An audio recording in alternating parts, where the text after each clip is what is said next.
Alright, what's up everybody? It's Tim and my channel name is The Dynamite. If you enjoy what you're about to see, head on over to my channel, hopefully linked in the description. Thank you, shout out to TSG, shout out to Thunder for having me back on this channel for, I don't know, the 10th or 12th time. Today's video is going to be talking about just how Activision is actually at fault here for pushing microtransactions and stressing the hell out of Treyarch employees in terms of Black Ops 4's development.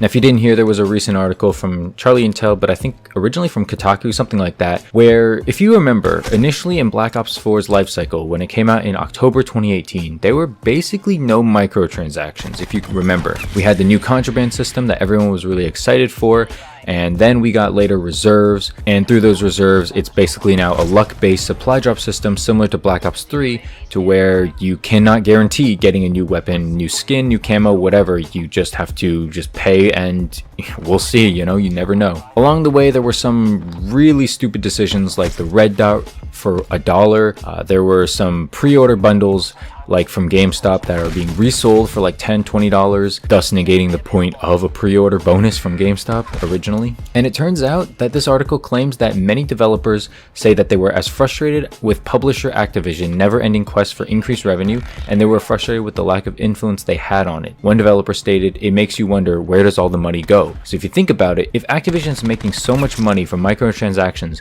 and then the developers aren't seeing it, and we're not seeing it because obviously if they were putting the money back into the game, we'd see more than 8 original maps, we'd see probably like 16, we'd see a ton more guns. You can just tell they're not putting the money back into the game. And like I just mentioned, it's not going to the developers, so where is this money going? Well, we may never know, but we do know that there has been an extreme crunch for Black Ops 4 and 2020's Call of Duty. If you didn't know, Call of Duty 2020 is going to be developed now by Treyarch instead of Sledgehammer for undisclosed reasons. I was going to say a reason, but I don't know the reason. Why are they doing this? I don't know. Sledgehammer World War II, that was actually a decent game once it came around, halfway point. But yeah, we are getting a Black Ops game most likely in 2020. Now, speaking back to Black Ops 4, Black Ops 4's unusual October release date was because of Red Dead 2, thus forcing the developers to basically push out a product that was not even close to ready, right? If you think about it, this game was not ready.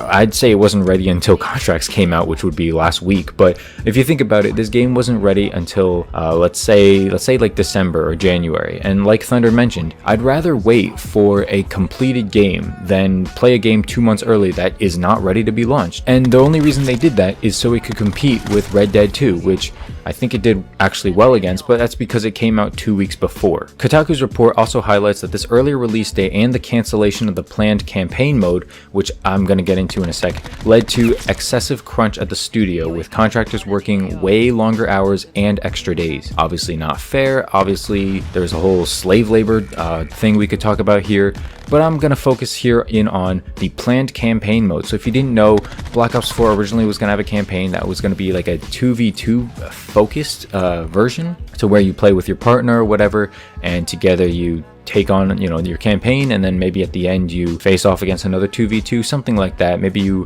it's a time thing, I don't know, we never know. But honestly, that sounded kind of cool. And instead we got Blackout, which was made in 9 months. 9 months before Black Ops 4 actually released, we got Blackout. And so Blackout was only in development for that short of a time, and so for that short of an amount of time, I think the game actually is pretty well. It's pretty good. There's also a Kotaku report that revealed that due to a mess between Sledgehammer and Raven, as I mentioned before, Treyarch is going to be now focused on the 2020 COD release.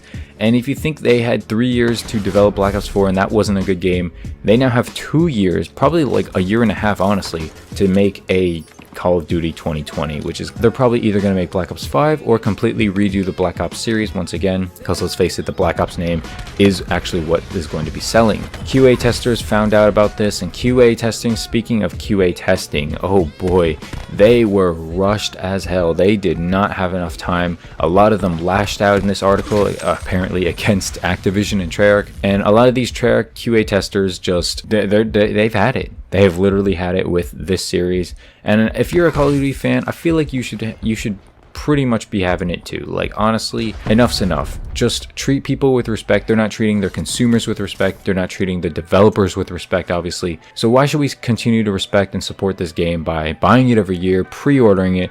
Please, if you've pre-ordered this game without seeing any multiplayer, Oh my goodness, what is wrong with you? Cancel your pre-order for the love of everything. Oh my goodness. But with all that being said, that is going to do it for the video. I hope you enjoyed my passionate points on these articles.